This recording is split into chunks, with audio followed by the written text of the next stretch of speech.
Student, this is the question based on connected body. This question is going to be very important for different competitive exams, for NEET, for JEE, mains and advanced. In this case, the question is find tension and find acceleration. This is very important question. So we need to find free body diagram. As this is a string, that is a single string passing through a pulley. So there will be tension. Tension always be in upward direction. This body has m1g, that is force of gravity downward. This body has m2g. So in this case, you have to assume that either m1 is greater than m2.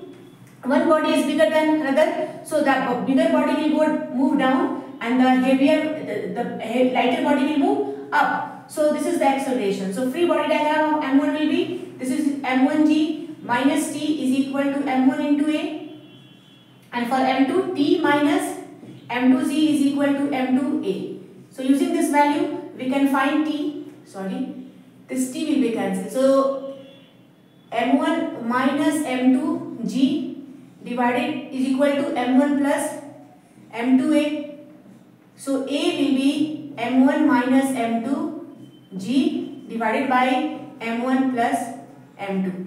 And using this value we can find t. T is equal to any one equation we can put the value of a. So suppose the first equation is m1g minus t is equal to m1 into a. Here in place of a you put the value m1 minus m2 g divided by m1 plus m2, and here m1g minus t. So you can find t. The value of t will be m1 m2 divided by m1 plus m2 g.